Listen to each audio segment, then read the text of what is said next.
Tag bei einem weiteren Gespräch mit heute zwei speziellen Personen, James and James. James Cubed. From the Masters of the Universe movie. I'm speaking in English now because these guys are from the UK. Yeah, and we wouldn't understand a word you were saying otherwise. Oh, but you talked a little bit of German. I call it restaurant German. I can order food and like ask directions and say basic niceties, but that's pretty much how it ends for me. Order a beer in German right now. Und was? Oh no, sorry, I don't drink beer, Yeah. So, Water for you. yeah, water. Und Wasser, danke. Kann ich eine große Steine haben, bitte? There we go. Yeah. Okay. Amazing. Or like, Weissbier. Weissbier. Yeah. Kann ich bitte ein Weissbier haben? Very good. Yeah. Very good. Very Yeah. good. Oh, thank you. So I saw the panel, and you were driving through mountains when you got the call to do Spikor, and you were in China when you got the call, and the next day you were set on fire on a jet ski. Yeah, that was my job at the time. What was the movie you were doing this for? I was doing a live show, actually. I was live in show? front of an audience. Yeah. Oh, really? Yeah. But what is it for a live show where you get set on fire on a jet ski? It's a stunt show. A stunt show. Yeah. A stunt show. Yeah. I see. But most interesting for me was I googled you both. Uh-oh. I know you were 1.98 m, Yeah.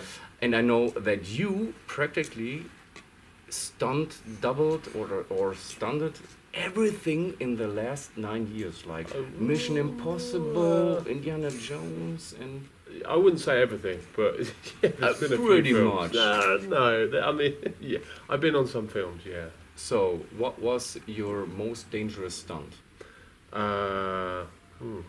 I'd probably say one of my first ones that I did, my first stair fall for a TV show called Screw. I had to run and tackle a guy that was trying to pour boiling water over a guard, but I had to tackle him while being low and then going over him. But it was an open set of stairs, so what that means is that it's you can get your foot stuck inside, so it's not like it's made out of cement. So you know it's just metal, and then you've got metal sharp edges poking up, and it's very tight set of stairs, and it was very steep, and there was a lot of stairs, and never did one before. Okay. And the advice I got was just get down as quick as you can, but on this one you need to be low, but you need to be the one that's going over the top, but this guy's standing up, so then I need to kind of slide into it with my knee, tackle him, and then flip over him, and then the instructions were stay together until you're halfway down the stairs, and then when you hit the halfway mark, split and then fall down, and then they wanted him to land on me, so that's quite a lot of instruction for a stair fall. Yeah, quite a lot. Yeah. Do you have that footage? I'd love to see that. Yeah, I do. So I did the first take, that went great, and got everything that we wanted. We kind of fell apart, but he didn't quite fall on me. And then we did another take. That was very good. That's kind of what they wanted. Then they wanted one more, just for safety. And then, because the time was running out, and that's what usually happens with stunts, because they always want to do it at the end of the day, or there's not enough time, because they spend too much time with the actors sometimes. So it's all about being quick, but that's when things can kind of go wrong. So we try and always slow it down and just take a breath and make sure everyone's safe. But on this occasion, the director was quite forthright, and he wanted me to do the third one, and I said I wasn't ready because I needed to just get set in my head, and he wasn't having it. So he was like, he just started the countdown, so I had to stop because I wasn't at my end mark because costume hadn't finished. Sorting out my costume really, and he just wanted to go, so I had to kind of speak to my boss and kind of get him to be like, you need to give us a little bit of time.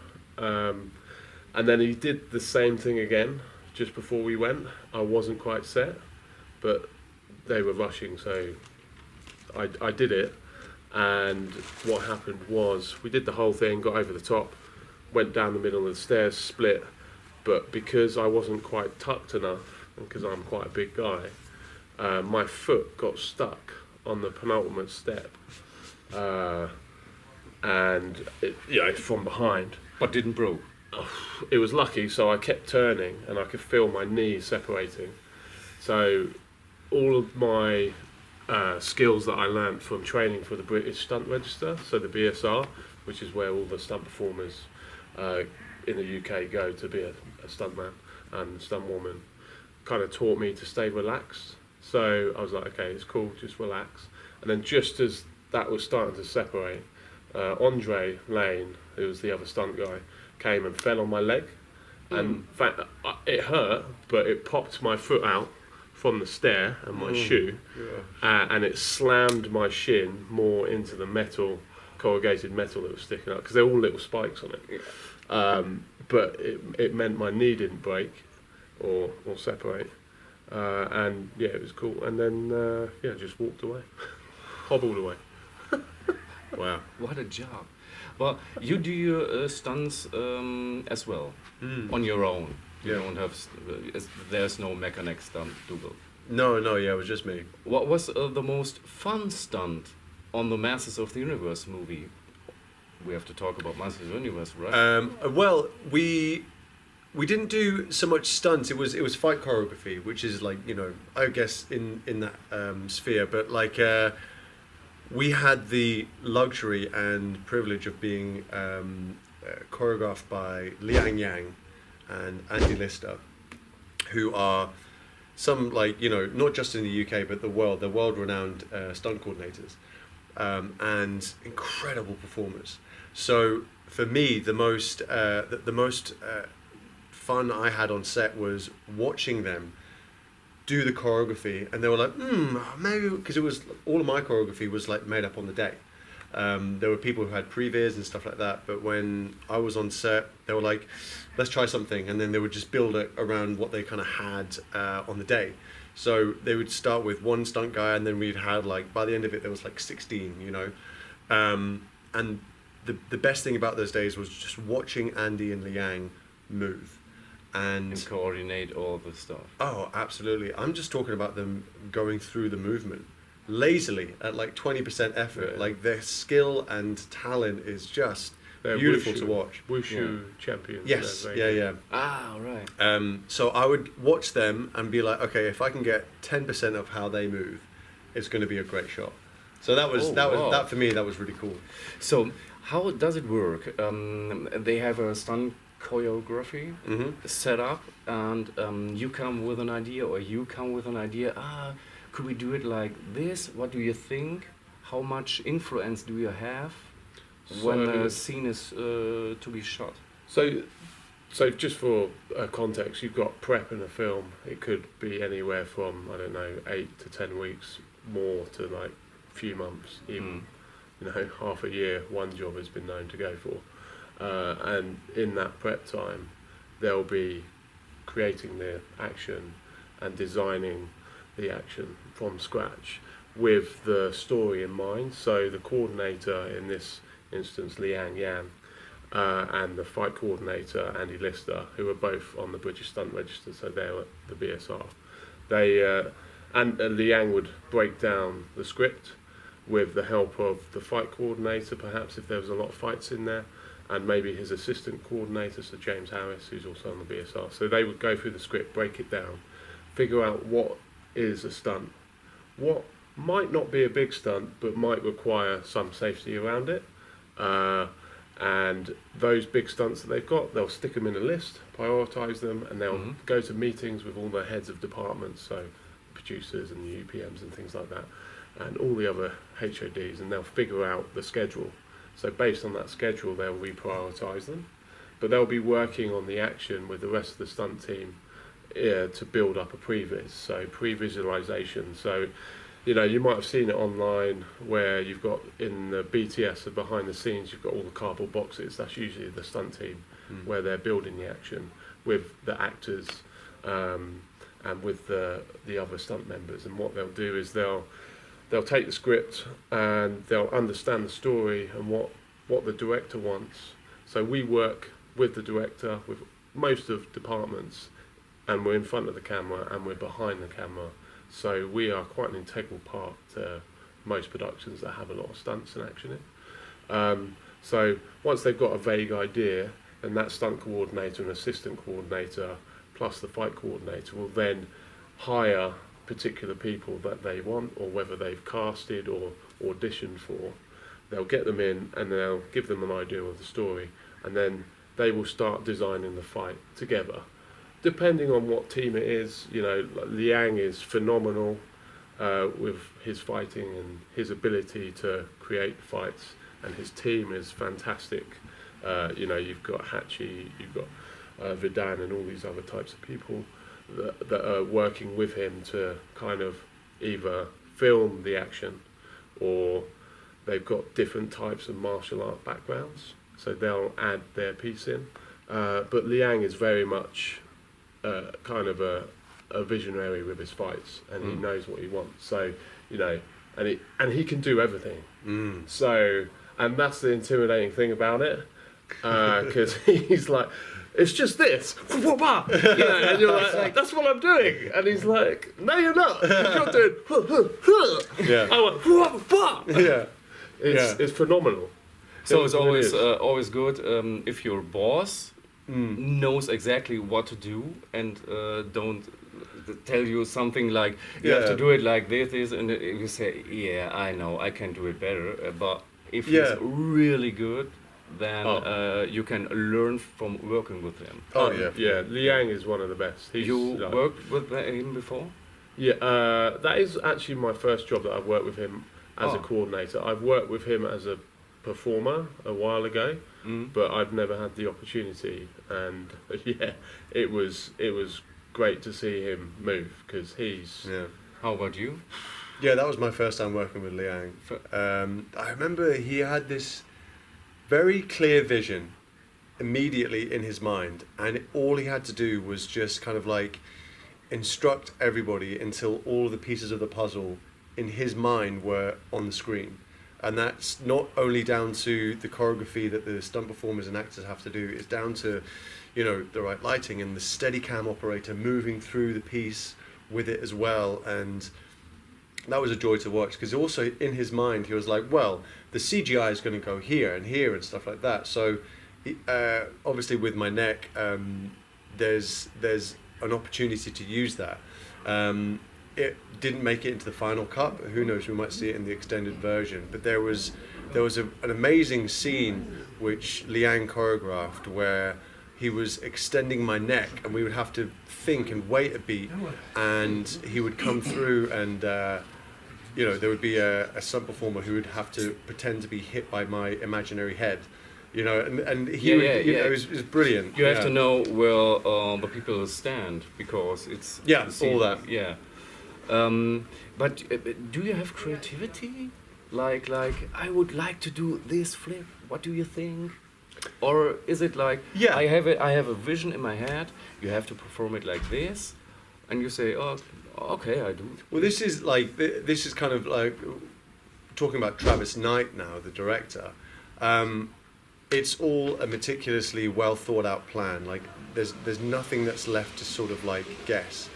But when he has the scene that he needs, that's when he allows the actors to play a little bit and improvise. And a good sort of example of that is the jail cell scene. I won't say too much in case people haven't seen it, but we had so much fun on that scene, and some of the improv made it into the final cut. The scene where the line where Fisto says, "What is bench?" That was an improv line from Johannes, and all of that. You know, like this is. But this is funny. At least. It's great. I mean, it fits so well, and we all know Star Wars, for example, like Empire Strikes Back, and the great line, "I love you, I know." I know. And this was improvised, and it's a line for film history, and so I wanted to know if directors nowadays still work with the freedom of the people. Well, maybe someone has a great idea. Yeah, Yeah. absolutely. I think Cool. as soon as Travis got what he needed, and that was done fairly efficiently. Yeah, the rest was, we felt kind of like easy enough to, add our 2 cents in. I don't know how you felt, James.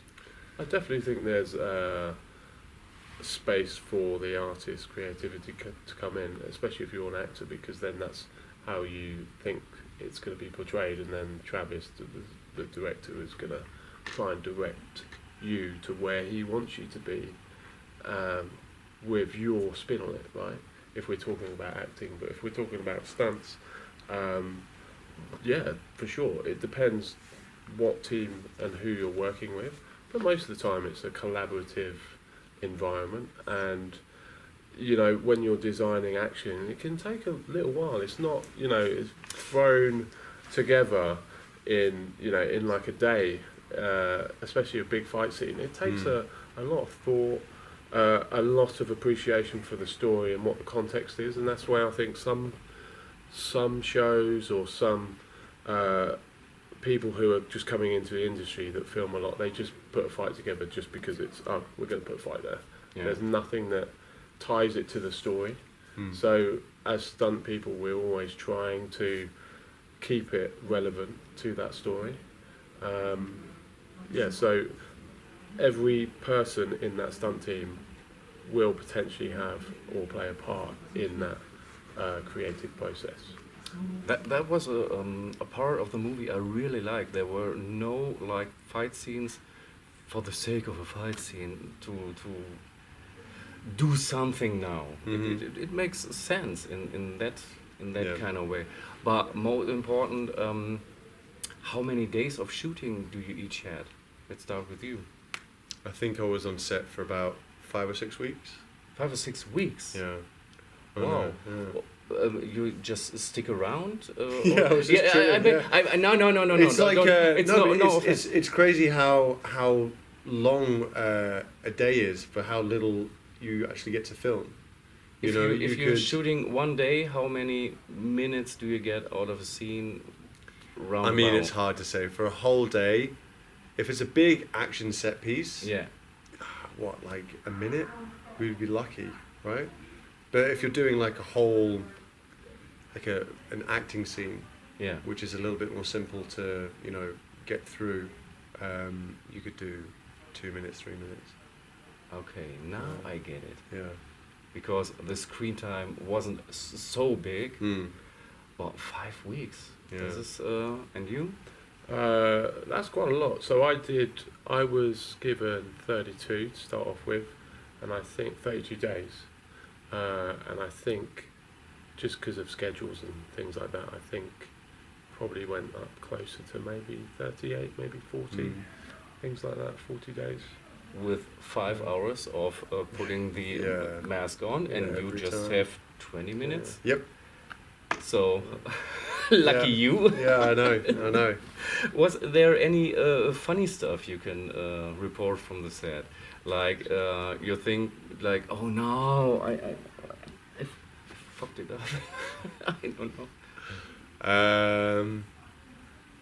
Oh God, any funny stuff? I mean, it was all a pretty good laugh. The helmet that I wore was kind of like a bit of a challenge to wear sometimes, because as it got hotter, the glass would steam up. Oh, and you can't see You it. couldn't see anything. So when we were doing fight scenes outside, that was always a bit of a challenge. But we got through it. I don't know. We just had a good time. It was always a laugh. Like it ended up just being, spending days on set with your friends. It was just good fun. Yeah. And how about you?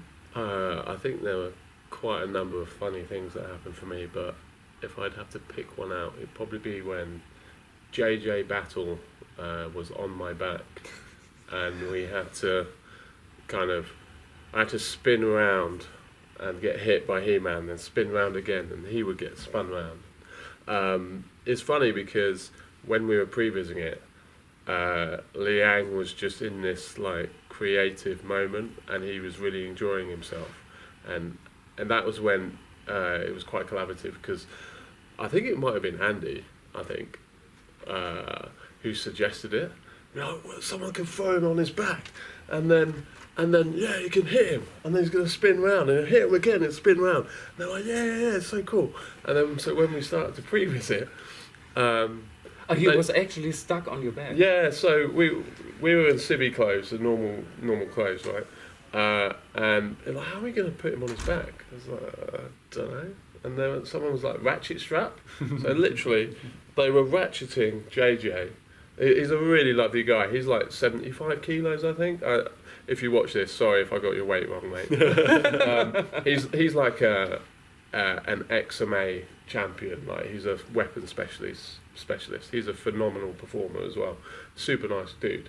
So he's so lovely. And he was like, yeah, it's fine. So they're literally like ratcheting him to my back, and I've got it on my chest. So they've put like some rubber here, and they're like, is that all right? I'm like, yeah, keep going. Yeah, it's fine.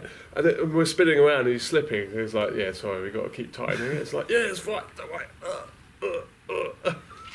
And then just the fact that He-Man then has to slap a bit of wood over my head afterwards is just like funny. And I wear it like a toilet seat. It's brilliant. Yeah. Well, I can feel your connection. Yeah. I mean, you worked on this movie, and you came here, and you feel like you know each other for longer. Do you know each other before the movie? We did actually, yeah. We'd seen each other in like different auditions, and I think it was Gladiator, right, where we first saw each other. Yeah. The Gladiator audition. Oh, Gladiator 2, yeah. So when you got hit over the head with the wood, was that Nick who did that? That was I think that was both of them. Yeah, I think so. How many times did you get hit over the head? Very good question. Yeah. So it would have been a lot more, but the props department didn't have enough. So I think there was 4 or 5. Brilliant. So we had to they had to rebuild them. I know these guys; they're super cool. They work on most films. They're very good at what they do. It's just they didn't expect it to happen like that. Sometimes it just goes like that. It was like it was kind. I didn't think it was going to get into the movie anyway, and that's probably why they had so few of them. Okay. I see. Yeah, so they had to stick them together as well. But because there were so many people in the shot, and we all had different things that we were trying to achieve, and this often happens when you've got a big fight scene, or if they're doing a one-o, and a one-o is where they don't cut, so they'll do loads of things, and then you're looking and watching, and you're like, one person has not quite done the right thing, or there's been a few people, so that's when you have to keep going again and again and again. And I think we only did it 8 times, maybe 7. I think it was funny. It was hilarious because Nick is such a lovely guy. But does it hurt somehow? No, it's made out of like special wood. Okay. Yeah. But he was so sweet. He was like, I don't really want to hit you. I was like, you smash it, it's fine. Like, you're gonna be alright. It's like, yeah. And literally after the first one, he smashed it, did his thing, turned around. And literally, he's like, oh my God, you're okay. I was like, yeah, it's fine. Don't worry about it. Go for a second time. I love it. Yeah. Perfect. Thank you so much for having you on this show. One last question about Los Amigos. This is your first convention ever?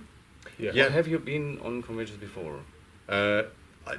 This is my first one ever to attend or be a guest as well. So this is literally my first ever experience at a Comic-Con, and I loved it. It was brilliant. So how does it feel to lose your virginity? Your Los Amigos popped my cherry. Yeah.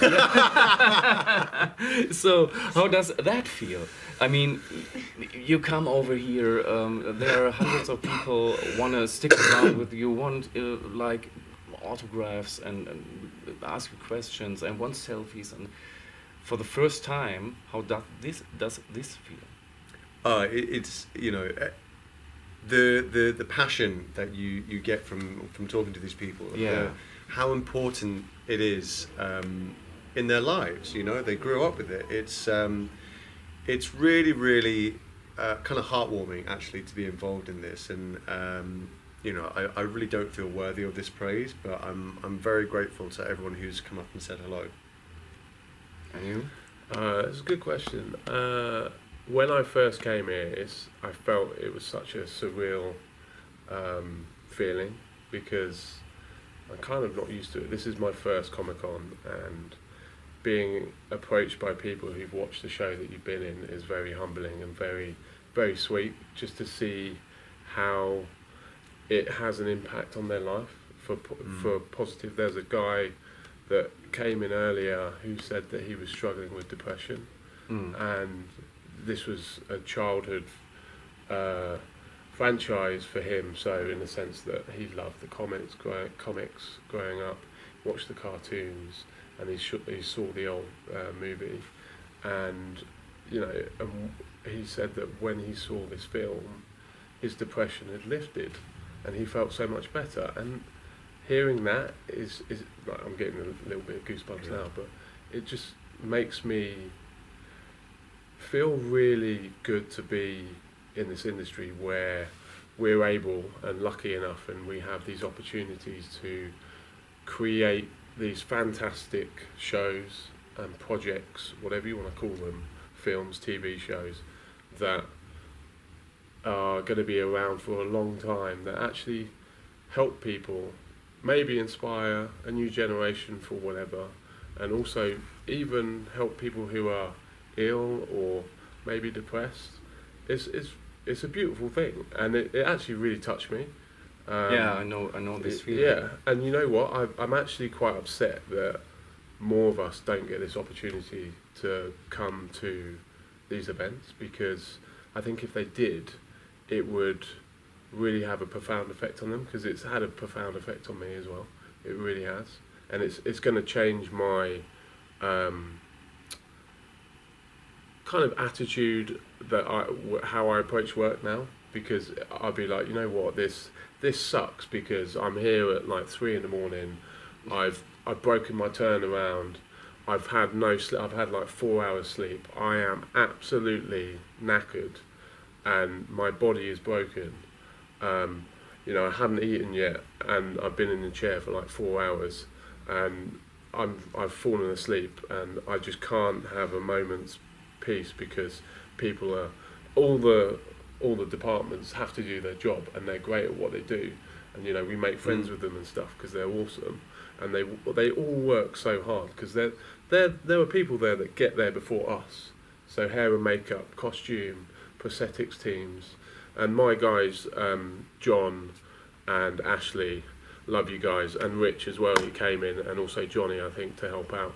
Those guys were like there half an hour before me, and they wouldn't leave until like an hour after me, and that is long hours. I was doing like 16, 17 hour days, and I wasn't even the longest. I wasn't doing the longest hours.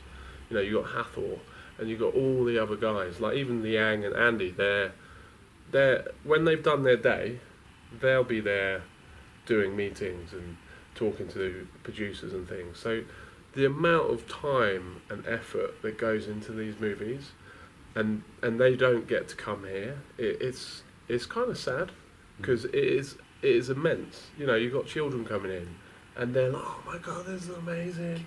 It's incredible. I met a kid earlier, Liam. You greeted him in. Yeah. He's his dad said he wants to be a footballer. He's playing for, I can't remember the name of the team, but he's with a professional team at the moment, and he said he doesn't have much time. He's taking him everywhere, but like the kid is like so happy, and he's inspiring. He's been inspired, and it's great. He loves it, and he's working to his dream. And I said, dude, you gotta keep doing it, because anything's possible. It really is. I was going to sit behind a desk, and now I'm at Comic-Con talking to you. Oh, okay. And I mean, sharing it with James, and like meeting some great people, and yeah, it's fantastic. Yeah. So yeah, it's been pain is surreal. temporary, film is forever. Film is forever, and the aftermath. I mean, I get you get your salary, but this is your second salary, to see all the happy faces who are happy to be here with you and taking pictures or whatever. Yeah, it's a really lovely feeling. I mean, you said it so eloquently. That was lovely. Yeah, I completely resemble that remark. Yeah, it's touched me. It really has. It's nice, and thank you so much. Yeah, thank you, Appreciate it. James. Nice one, mate. Great fans. James. Aber jetzt, ihr kennt das ganze Spielchen, ne? Ich wünsche euch einen schönen guten Morgen, Mittag, Abend oder Nacht, je nachdem, wann ihr seht. Und ihr könnt jetzt was? Richtig, den Film gucken und abschalten. Abschalten. Ach, nicht.